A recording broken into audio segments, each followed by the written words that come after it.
Saking banyaknya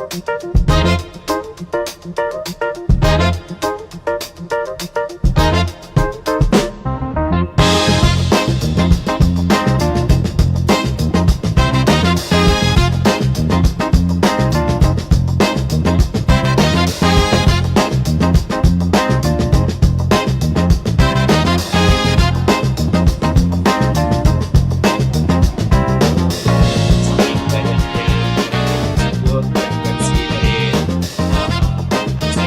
konten-kontennya banyak banget itu jadi membangun kayak standar gitu loh di masyarakat umumnya ya di para Gen Z. Menurut Kak Keca, bener nggak sih kalau kita ikut tren couple challenge atau matching outfit itu beneran bukti tanda cinta nggak sih? Kayaknya kalau menurut aku enggak ya, karena kan semua orang itu punya cara masing-masing untuk mengekspresikan rasa sayang dan rasa cintanya kepada pasangannya. Jadi nggak melulu harus mengikuti tren-tren yang ada di sosial media atau juga harus nge-post terus di sosial media, itu enggak sih. Mungkin lebih ke tekanan sosial jadinya, butuh validasi dari orang lain.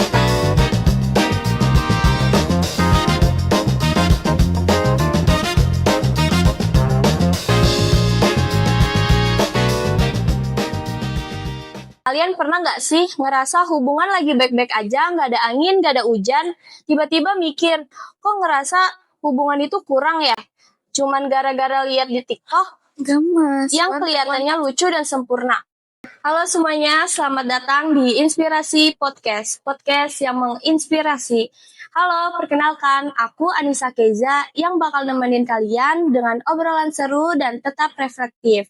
Di episode ini kita nggak mau menghakimi trends relationship goals, tapi di sini kita mau mengajak kalian untuk mikir bareng. Apakah standar pacaran di media sosial bikin hubungan kalian menjadi sehat atau menjadi tekanan? Dan hari ini aku nggak sendirian, aku ditemenin dua narasumber yang akan memberikan dua sudut pandang yang berbeda. Halo Kak, bisa perkenalkan dengan namanya siapa? Halo semuanya, nama aku Kesha Putri Wilyani. Dan kakaknya? Kalau nama aku Rifki Febrian, biasa bilangnya Egi.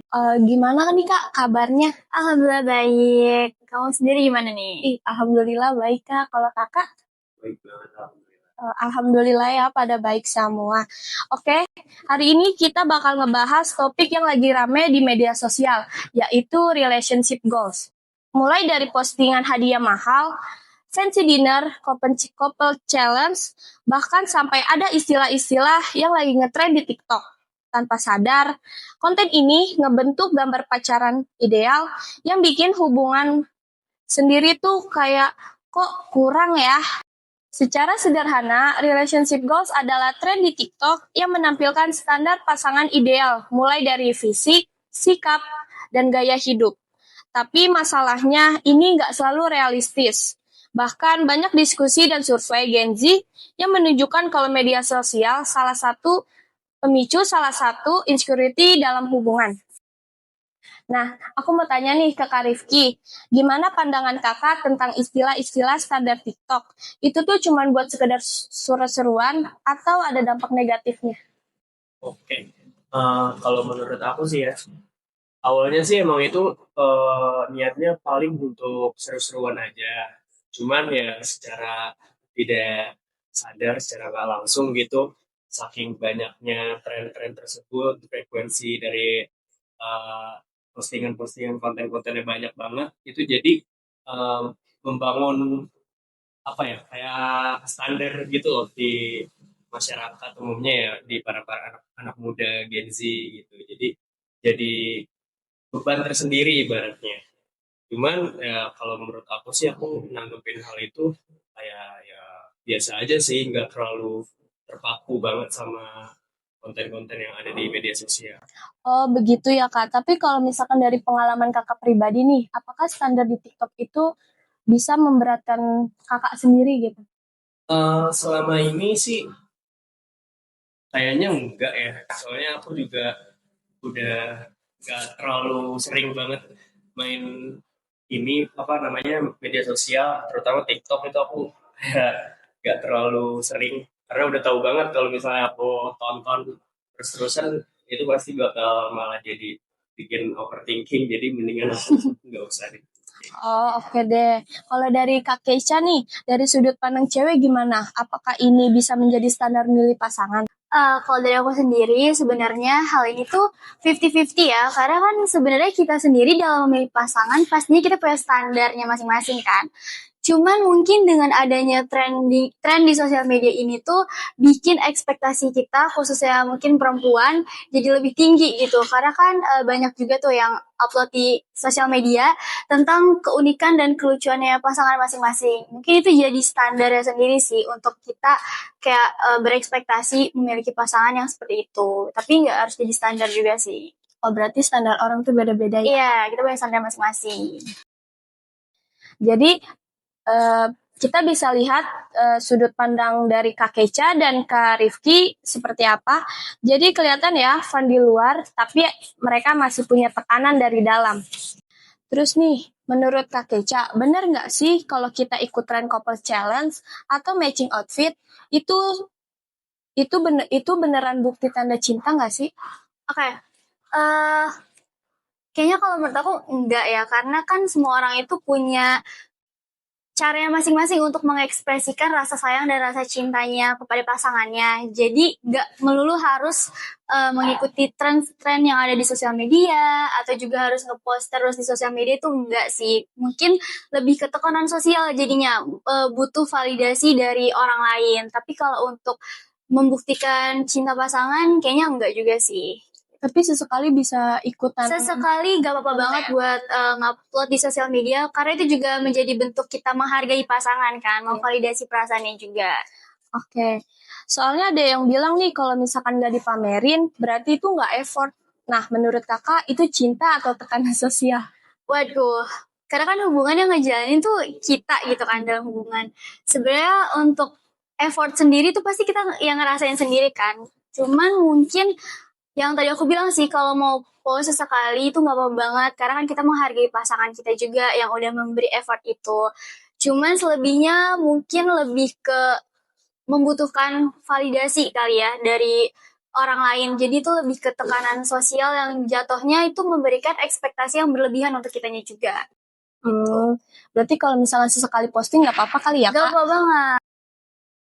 Sekarang kita masuk ke topik yang sering digoreng di medsos, yaitu provider mentality. Apa sih provider mentality itu? Provider mentality sebenarnya bukan soal cuman uang, tapi juga tanggung jawab secara emosional, psikologis, dan moral. Tapi di medsos sering banget di-mention kalau cowok itu harus selalu bayarin. Kalau enggak, itu dibilang nggak modal atau pelit. Nah, Kak Rifki, sebagai cowok, kakak pernah nggak sih merasa minder atau tekanan sama standar ini?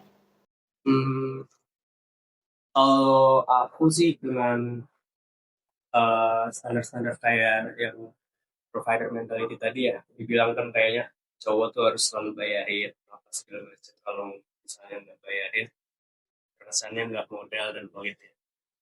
Itu sih buat aku sih kayak perspektif masing-masing aja ya. Jadi aku punya prinsipnya sendiri dan nggak terpengaruh juga sama konten-konten yang tersebut gitu. Jadi buat aku ini nggak terlalu mengganggu sebenarnya.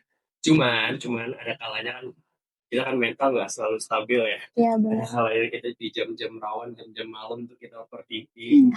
Iya. Itu cuman terlintas sedikit aja, terlintas bentar aja, habis itu udah clear. Nggak ada masalah. Berarti itu ada dampak positif dan negatifnya ya, Kak? Iya, kalau dampak positifnya sih, jadi untuk kita nih para cowok ya, buat aku tuh jadi memotivasi lagi nih biar aku tuh semakin giat lagi berusaha buat nyenengin pasangan. Oke, kalau tadi bahas dari sisi cowok soal provider mentality, sekarang kita beralih ke sisi cewek. Nah, Kak, untuk princess treatment yang lagi rame nih di media sosial, diperlakukan kayak putri, dibukain pintu, dikasih bunga, dan dilayani dengan kasih sayang. Aku mau tanya ke kakak, menurut kakak itu romantis atau bikin ekspektasi menjadi Kalau dibilang romantis pasti romantis ya. Siapa sih pasangan yang gak mau diperlakukan kayak ratu sama pasangannya. Dan sebenarnya sih dari sebelum adanya tren-tren ini tuh sebenarnya banyak pasangan yang udah melakukan hal-hal kayak gitu. Itu kan lebih ke inisiatif dan kepekaan dari pasangan masing-masing dalam mengekspresikan rasa sayangnya gitu. Tapi mungkin dengan adanya tren booming di sosial media ini tuh jadi lebih mempertegas ekspektasi perempuan gitu. Jadi kayak yang tadinya mungkin kalau di perlakuan seperti itu sama pasangannya kayak ya romantis-romantis aja, tapi dengan ada tren itu jadi menekankan kalau pasangan kita tuh harus melakukan seperti itu.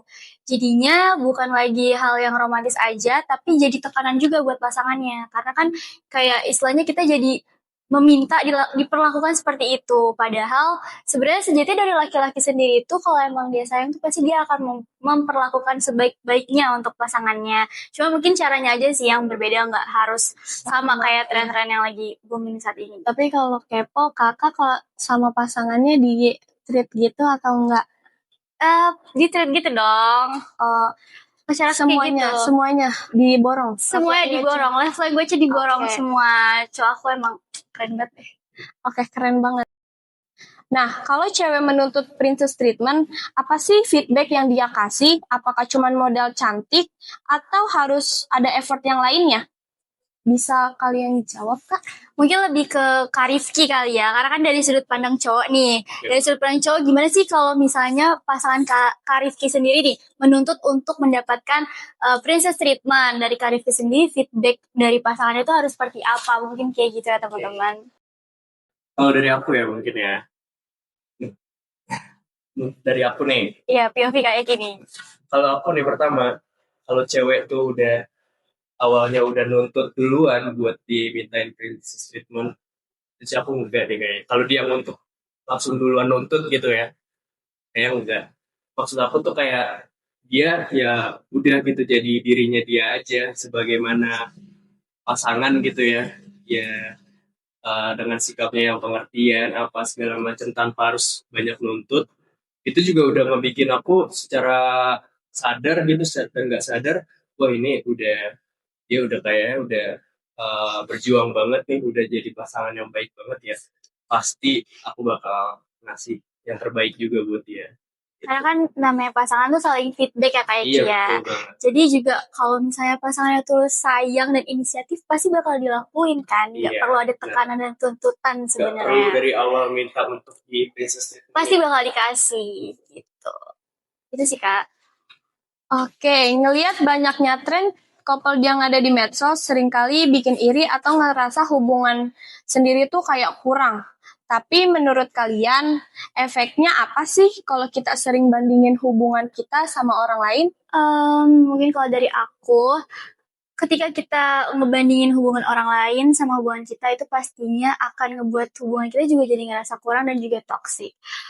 Disclaimer semuanya, namanya hubungan tuh pasti ada romantisnya, ada berantemnya juga.